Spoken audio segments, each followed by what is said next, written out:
आशा करता हूं आप सब बहुत अच्छे होंगे। मेरा नाम है सिद्धांत अग्निहोत्री। स्टडी ग्लोस पे आपका बहुत बहुत स्वागत है। तो फाइनली 10 साल बाद वो शुभ घड़ी आई, नेता विपक्ष आ गया, लीडर ऑफ ऑपोजिशन आ गया। आपको बता दूं कि लीडर ऑफ ऑपोजिशन की जो सैलरी होती है वो एक कैबिनेट मिनिस्टर के बराबर होती है। यूके में तो लीडर ऑफ ऑपोजिशन को शैडो पीएम बोला जाता है, स्पीकर के बगल में बैठते हैं।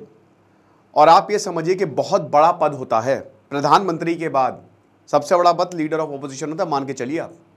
यस, तो 10% आपको सीट चाहिए। पिछले 10 सालों में 2014-2019 में जो चुनाव हुए, कांग्रेस नहीं जीत पाई उतनी सीटें, तो लीडर ऑफ ऑपोजिशन था ही नहीं। लेकिन फाइनली लीडर ऑफ ऑपोजिशन हुआ है और ये बहुत ज्यादा जरूरी है हमारे डेमोक्रेसी के लिए। Leader of opposition is the most important thing. अगर नेता विपक्ष नहीं होगा तो आप ही की बातें दबाई जाएंगी।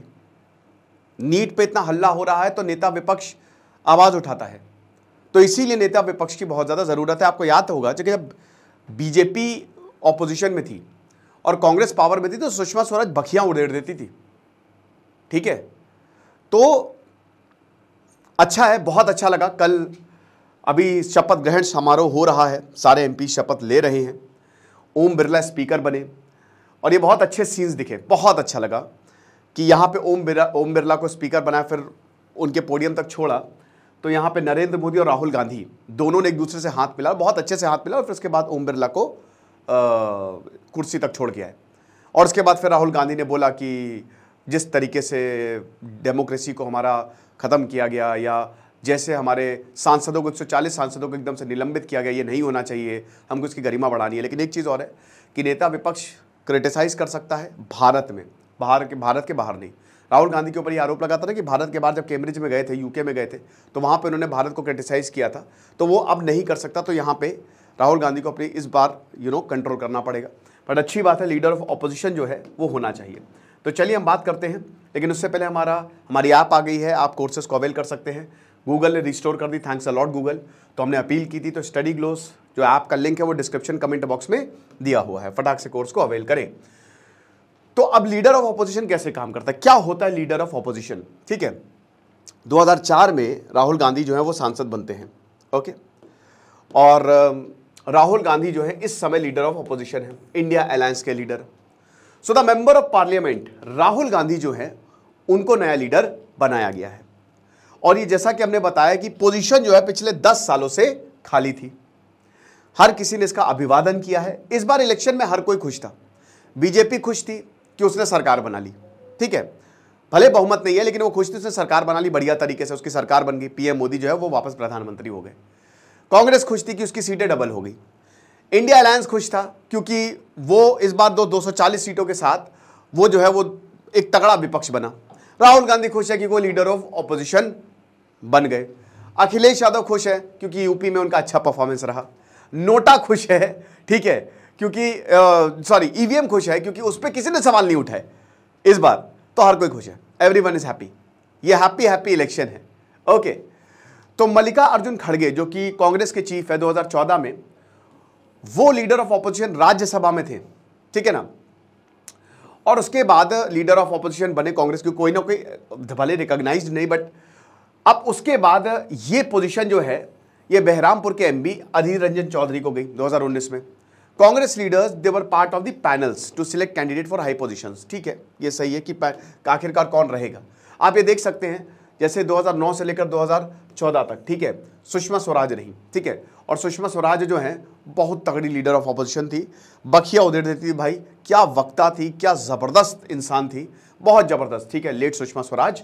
उसके बाद लाल कृष्ण आडवाणी ज़्यादा समय तक नहीं रहे, 2009 से लेकर दिसंबर 2009 तक ही रही है, तो लगभग 6 महीने के करीब। फिर सोनिया गांधी रही 1999 से लेकर 2004 तक, मैं उल्टा क्यों चल रहा हूँ। राजीव गांधी थे leader of opposition. Atal Bihari Vajpayee, कमाल की सरकार आएंगी जाएंगी, वाह क्या बात है ना। लेकिन ये देश नहीं टूटना चाहिए, ये देश बचे रहना चाहिए, बहुत बढ़िया, गजब। वो 1.5 घंटे की, मुझे आपने देखिए कि नहीं वो पार्लियामेंट में जो 1.5 घंटे का भाषण अटल बिहारी वाजपेयी का, जो 13 दिन के अंदर उनकी सरकार गिरी थी, कमाल। उसके बाद शरद पवार रहे और उसके बाद फिर ये सिलसिला जो है वो जारी है। फिर कोई रहा ही नहीं लीडर ऑफ ऑपोजिशन, अब जाके ऑफिशियल लीडर ऑफ ऑपोजिशन जो हमको देखने को मिला है। तो बेसिकली ये हेड होता है विपक्ष का। अब विपक्ष कौन? सरकार आपकी पावर में नहीं है, लोकसभा और राज्यसभा में। देखिए कहीं आपकी पावर नहीं, लेकिन सेकंड नंबर पे आप आए हो। लीडर ऑफ अपोजिशन का यही मतलब होता है कि आपकी चेक्स एंड बैलेंस रहे। मॉन्टेस्क्यू ने जो बोला था ना कि division of power, executive, legislative, judiciary अलग है। अब एक अच्छी डेमोक्रेसी को रन करने के लिए इनका अलग होना जरूरी है, चेक्स एंड बैलेंस होना जरूरी है, वरना इनके हाथ में पूरी ताकत आ जाएगी। तो जुडिशरी जो है वो लेजिस्लेटिव पे चेक रखे, लेजिस्लेटिव एग्जीक्यूटिव पे चेक्स रखे, और जुडिशरी पे भी चेक लेजिस्लेचर रखे। तो यही चेक्स एंड बैलेंस के लिए लीडर ऑफ ऑपोजिशन होता है कि भैया कल को प्रधानमंत्री ऐसा ना हो कि कुछ भी बोल दें, नहीं, हमारी स्ट्रेंथ होनी चाहिए, लोगों के लिए आपको काम करना है, लोगों के खिलाफ काम नहीं करना है। तो इसीलिए लीडर ऑफ ऑपोजिशन का यही काम होता है, ठीक है ना। और सबसे बड़ी बात यह है कि सरकार भी बना सकता है। मैंने बताया ना कि कैबिनेट मिनिस्टर की तरह सैलरी मिलती है लीडर ऑफ ऑपोजिशन को, बहुत ऊंचा पद होता है लीडर ऑफ ऑपोजिशन का, स्पीकर के बिल्कुल बगल में बैठते हैं, और साथ ही साथ काउंटर बैलेंस करते हैं कि अच्छी डिबेट हो।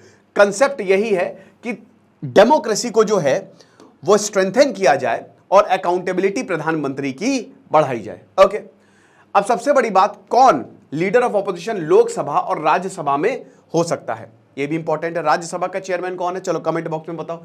Who is the x official chairman of Rajya Sabha? बहुत ही सिंपल सा सवाल है, बट फिर भी बताओ। चलो, तो पोजीशन जो है सैलरी और allowance of leaders, parliament act 1977 में इसमें पूरा डिफाइन किया हुआ है, ठीक है। हमारा संविधान आया 1950 में, 26 जनवरी 1950 में लागू हुआ, 26 नवंबर 1949 में पूरा हो गया था, ठीक है ना।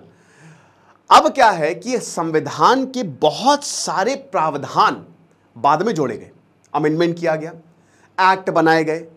तो जो हम भूल गए थे, जैसे हमारे एमपी कैसे काम करेंगे वो संविधान में नहीं है, तो उसके लिए रिप्रेजेंटेशन एक्ट बनाया गया 1951, ठीक है ना, कि हमारे रिप्रेजेंटेटिव किस तरीके से काम करेंगे। तो डिफरेंट एक्ट्स हैं जिसके तहत सबसे ऊपर हमारा संविधान है, फिर आते हैं आपके यही कानून, एक्ट्स, ठीक है ना। अब सबसे आखिरी में आपकी चेतना आती है जब आप ब्यूरोक्रेसी बनते हो ना, तो यही ब्यूरोक्रेट बनते हो, तो यही बोला जाता है।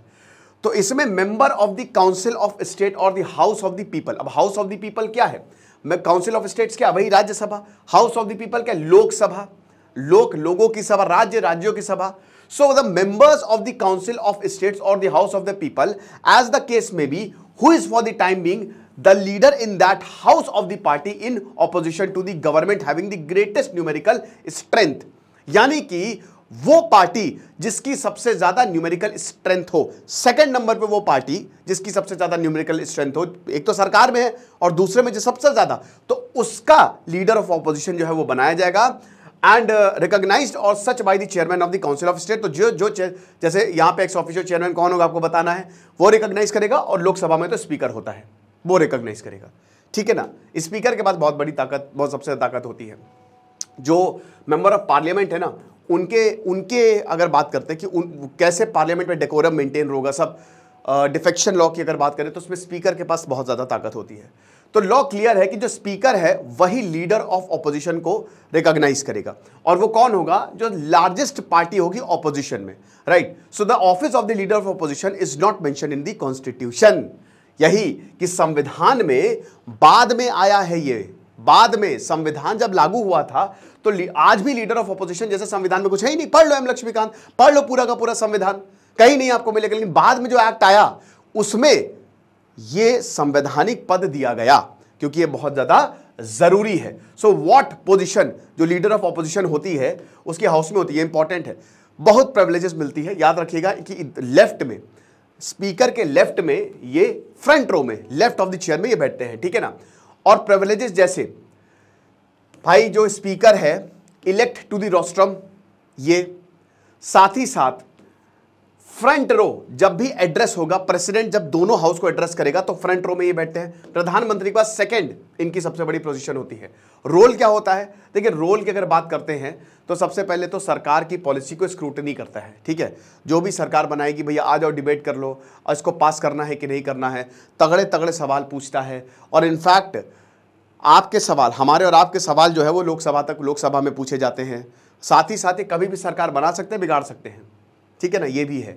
उसके बाद अल्टरनेटिव वही पॉलिसी की भाई चलिए अच्छा ये कि अल्टरनेटिव क्या है कि चलो अगर मान लीजिए किसान लॉ आया है तो किसान लॉ में हम अल्टरनेटिव क्या निकाल सकते हैं, ये सुझाव देते हैं। Accountability the most important thing कि प्रधानमंत्री जी कुछ बोलते क्यों नहीं है, तो ये सारी चीज़ें, डेमोक्रेटिक वैल्यूज़ को प्रोटेक्ट करना और माइनॉरिटी जो सबसे इंपॉर्टेंट है हमारे यहाँ उनके व्यूज़ को रिप्रेजेंट करना, राइट, ये चीज़ है। और प्रैक्टिस और रोल और रिस्पॉन्सिबिलिटी क्या होती है लीडर ऑफ ऑपोजिशन की, भाई सबसे इंपॉर्टेंट जो लीडर ऑफ ऑपोजिशन होता है वो high powered committee, it is the representative in the high powered committee headed by the prime minister, ठीक है ना। यानी कि जो इंपॉर्टेंट कमिटीज हैं प्रधानमंत्री इसको हेड करेंगे, उसमें लीडर ऑफ ऑपोजिशन होता ही होता है, ये मान के चलिए। एग्जाम्पल के तौर पे डायरेक्टर ऑफ सीबीआई को अगर आप नियुक्त करेंगे तो उस कमिटी में लीडर ऑफ ऑपोजिशन प्रधानमंत्री के साथ होगा, कितनी बढ़िया बात है।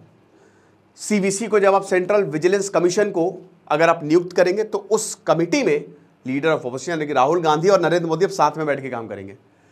चीफ इंफॉर्मेशन कमिश्नर जब इसकी बात होगी तो इनमें chairperson and members of the national human rights commission और लोकपाल, इन पांचों में ये होंगे ही होंगे। तो leader of opposition Rahul Gandhi आपके सामने हाजिर हैं। अब सबसे बड़ी बात यह है, मुद्दा यह है कि Rahul Gandhi is the leader of opposition और ये देखने में मजा आने वाला है। पार्लियामेंट के अभी सत्र शुरू होने वाले हैं, चल ही रहे वैसे तो, budget session, winters monsoon session जो है और फिर उसके बाद विंटर सेशन, बहुत सारे बिल्स जो है वो आने वाले हैं, बहुत कुछ हो रहा है। तो इस बार मजा आने वाली है, मुद्दों पे बात होगी। अच्छा है, मैंने बताया लीडर ऑफ ऑपोजिशन होना बहुत ज़्यादा ज़रूरी होता है और इस बार आपको काफ़ी कुछ देखने को मिलेगा। अब राहुल गांधी के लिए बहुत बड़ी अपॉर्चुनिटी है, अब इसको वो कैसे भुनाते हैं ये तो आने वाला वक्त ही बताएगा। खुश रहिए, पढ़ते रहिए। जैसे सिद्धांत अग्निहोत्री साइनिंग ऑफ।